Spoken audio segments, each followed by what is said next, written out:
Hi friends, welcome to மகா சமையல். நம்ம இன்றைக்கி சத்தான வெஜிடபிள் கட்லெட் எப்படி செய்கிறதுன்னு பார்க்க போகிறோம். அதுக்கு முன்னாடி என்னோடய சேனலை சப்ஸ்கிரைப் பண்ணாதவங்க ப்ளீஸ் சப்ஸ்கிரைப் பண்ணிவிடுங்க. பக்கத்தில் இருக்கிற பெல் ஐக்கானை ப்ரெஸ் பண்ணிக்கோங்க. அப்போ தான் நான் போடக்கூடிய வீடியோ உங்களுக்கு எல்லாமே அப்டேட் ஆகும். சத்தான வெஜிடபிள் கட்லெட் செய்ய தேவையான பொருட்கள்: வெங்காயம் 1, பச்சை மிளகாய் 1, தக்காளி 1, கேரட் 1, பீன்ஸ் 10, உருளைக்கிழங்கு 1, இஞ்சி பூண்டு விழுது 1 தேக்கரண்டி, கருவேப்பிலை கொத்தமல்லி சிறிதளவு, உப்பு தேவையான அளவு, எண்ணெய் தேவையான அளவு, கரம் மசாலா 1/4 தேக்கரண்டி, மிளகாய் பொடி 1 தேக்கரண்டி, உடைச்ச கடலை 3 தேக்கரண்டி. வாங்க வெஜிடபிள் கட்லெட் எப்படி செய்யலான்னு பார்க்கலாம். பொடியை நறுக்கி வச்சுருக்க பீன்ஸ் ஒரு குக்கர்கிட்ட ஆட் பண்ணிக்கிறேன். கேரட் ஆட் பண்ணிக்கிறேன். உருளைக்கிழங்கு ஆட் பண்ணிக்கிறேன்.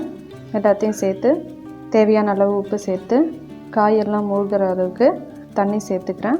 சேர்த்துட்டு குக்கரை மூடிட்டு 5 விசில் விட்டு எடுத்து காய் எல்லாத்தையும் மசிச்சு வச்சுக்கிறேன். நல்லா மசிச்சுக்கிறேன். உங்களுக்கு என்னென்ன காய் வேணுமோ அதெல்லாம் சேர்த்துக்கோங்க. பீட்ரூட் சேர்த்துக்கலாம், குடமிளகாய் சேர்த்துக்கலாம், வேறு என்ன காயெல்லாம் வேணுமோ நீங்கள் சேர்த்துக்கலாம். நான் இன்றைக்கி கேரட், பீன்ஸ், உருளைக்கிழங்கு சேர்த்துருக்கேன்.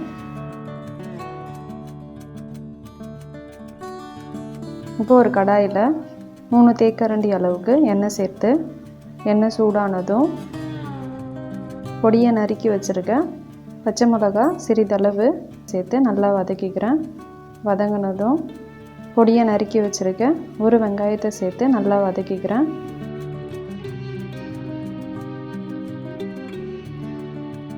கருவேப்பிலை கொத்தமல்லி சேர்த்துக்கிறேன்.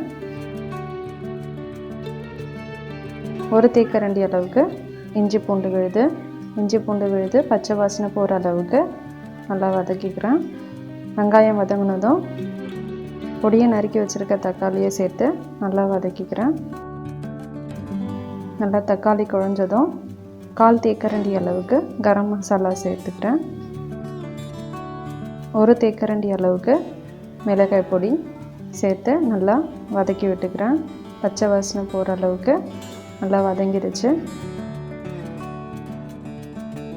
மசிச்சு வச்சுருக்க காய் எல்லாத்தையும் சேர்த்து நல்லா வதக்கிக்கிறேன். அந்த மசாலாலாம் காயில் சேர்கிற அளவுக்கு நல்லா வதக்கிக்கிறேன். நல்லா வதங்கிடுச்சு. இப்போ 3 தேக்கரண்டி அளவுக்கு உடச்சக்கடலை எடுத்து ஒரு மிக்ஸி ஜாரில் உடச்சக்கடலையை சேர்த்து நல்லா அரைச்சி எடுத்துருக்கேன். பாருங்கள், இந்த பொடியை நம்ம இந்த காயில் சேர்த்துக்கலாம். சேர்த்து நல்லா கலரி விட்டுக்கலாம். உடச்சக்கடலை எதுக்கு சேர்க்குறோம் அப்படின்னா, உங்களுக்கு இதை போட்டு எடுக்கும்போது திரியாமல் இருக்கும். நல்லா கெட்டி பதம் வர்றதுக்காக நம்ம உடச்சக்கடலை சேர்த்துக்கிறோம். இல்லை உங்களுக்கு வேணும்னா நீங்கள் ரஸ்க்கு கூட பொடி பண்ணி சேர்த்துக்கலாம். இல்லை கொஞ்சம் ரவை சேர்த்துக்கலாம். ரவை வறுத்து சேர்த்துக்கலாம். நான் உடச்சக்கடலை சேர்த்துருக்கேன். எப்போவுமே நம்ம வீட்டில் இருக்கும். இதை வச்சு நம்ம கட்லெட் செய்யலாம்.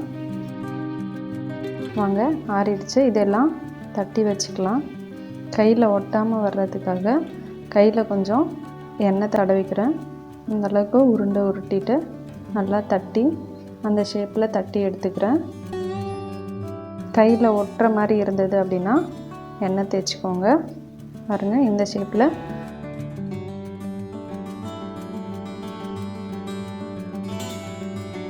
எல்லாத்தையும் உருண்டை உருட்டி தட்டி எடுத்துக்கிறேன். இதை மாதிரி எல்லாத்தையும் தட்டி எடுத்து வச்சுக்கிறேன்.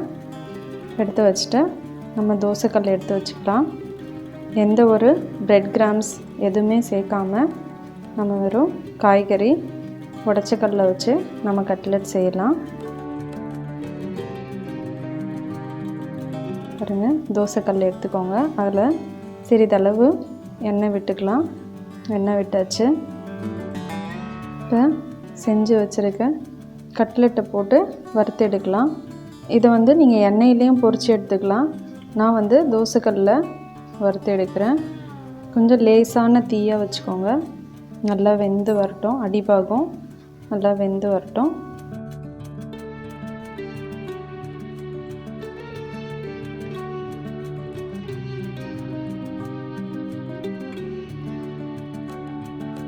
நல்லா வெந்து வந்துடுச்சு. திருப்பி விட்டுக்கலாம்.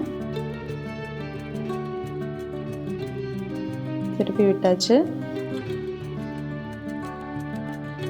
நல்லா வெந்துருச்சு. இப்போ எடுத்துக்கிறேன். மீதம் இருக்க கட்லெட்டு எல்லாமே அதே மாதிரியே வறுத்து எடுத்துக்கிறேன். இப்படி நீங்கள் செஞ்சு பாருங்கள். சத்தான வெஜிடபிள் கட்லெட் ரெடி ஆயிருச்சு. இது ரொம்ப சுவையான, குழந்தைங்கள்லேருந்து பெரியவங்களுக்கு வரைக்கும் ரொம்ப விரும்பி சாப்பிடுவாங்க.